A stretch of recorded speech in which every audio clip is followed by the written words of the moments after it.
video we're going to discuss how and when to offer your baby foods that could potentially cause allergies, and also how to prepare and store food safely. It is understandable to be worried about allergies when introducing solids to your baby. The best way to tell is to keep a close eye on them after they have tried a new food.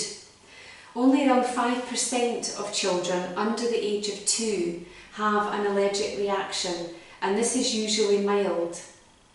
Severe allergic reactions in babies are rare. Children can be allergic to anything, but the most common allergies are cow's milk, eggs. Eggs that are not thoroughly cooked are more likely to cause an allergy. Cereals that contain gluten, that's wheat, rye, barley and oats. Tree nuts and peanuts. Sesame, soya, shellfish, fish, mustard, celery. Sulphur dioxide, and this can be added to foods such as raisins and dried apricots. Lupin, this can be found in flour and therefore in some breads, pastries and pasta. And molluscs, which is things like squid and mussels. When offering these foods, it's best to introduce them one at a time and leave a few days before introducing another, so you know which food has potentially caused a reaction. It is best to offer these foods earlier in the day, not before bedtime, so that you can monitor any changes or potential reactions. It's also recommended to offer these foods when your child is well, i.e. they don't have a cold or any flare-up on their skin. Initially give in small amounts and watch for symptoms of an allergic reaction. These symptoms can include diarrhea and vomiting, cough, wheezing or a shortness of breath, itchy skin and itchy throat, a runny or blocked nose, sore, red and itchy eyes.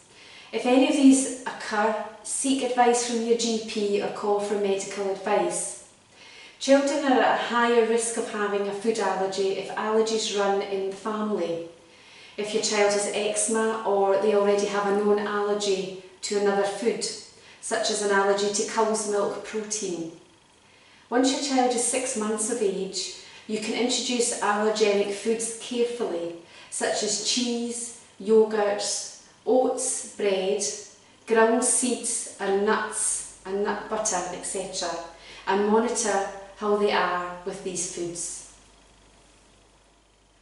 There is no evidence that introducing foods later on will protect children from allergies. A few decades ago, it was recommended to avoid foods that cause allergies during pregnancy, breastfeeding and weaning. However, latest research has shown that offering allergenic foods earlier in the weaning journey could be beneficial and protective. Guidelines have changed. If your child is high risk of having a food allergy, earlier introduction of potential allergenic foods could be beneficial. So please seek advice from a health professional if you're unsure. Food hygiene. Babies are vulnerable to bacteria that cause food poisoning. To ensure babies are not at risk, there are some steps you can take. Wash hands before preparing food and after touching raw meat, fish and eggs. Keep surfaces clean and pets away. If baby is over 6 months of age, you do not need to sterilise your equipment, but just make sure your equipment is thoroughly washed and cleaned. Keep raw meats covered and away from cooked and ready to eat foods. Ensure foods are stored correctly. Don't save and reuse food that baby has half eaten. Wash fruits and vegetables and ensure your foods are cooked through, cooled and a suitable temperature for baby. How to safely store and reheat food. Batch cooking is a great way to save time and money and reduce food waste. There are some essential steps to consider when storing and reheating food. These tips are the same for food for adults, children and babies. Aim to cool the food as quickly as possible, ideally within 90 minutes. This can be achieved by putting into smaller containers, stirring or putting some foods such as pasta and potatoes into a sieve or colander and running under cold water. Do not put hot food in the fridge. Check the temperature of your fridge and freezer. Your fridge should be between 1 and 4 degrees and your freezer should be at -18 degrees Celsius.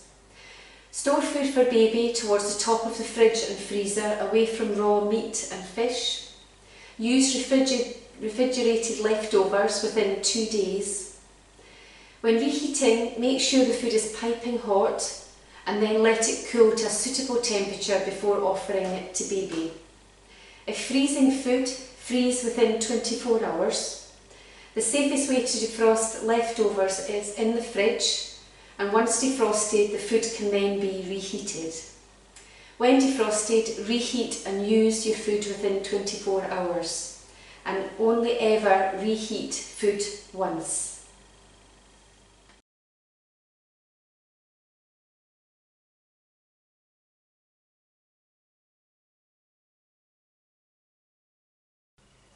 We are continuing with mixing different foods together, building on flavours and textures and introducing new foods to your baby.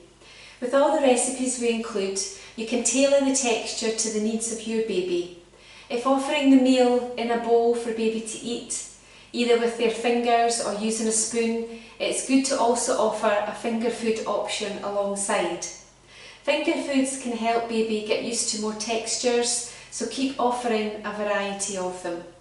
As baby gets more confident with vegetables, you can start to cook them a little less to achieve a texture which is slightly firmer. In our first recipe, peas, eggs and rice, we've included egg, a known allergen food. It's good to keep exposing baby to allergen foods regularly, providing they can tolerate these. If it is the first time you're offering egg to your baby, offer a very small amount, ensuring it is also the only allergen food you're offering at this time. You can build on this as you offer it more regularly. When cooking the egg, ensure the egg yolk is well cooked. Cook for around 10 minutes. If the egg is a chicken egg and is stamped with a red lion, you can give babies a partially cooked egg from 6 months of age. If it is any other egg, for example a duck egg, or if the chicken egg is not lion stamped, it needs to be well cooked before feeding to baby.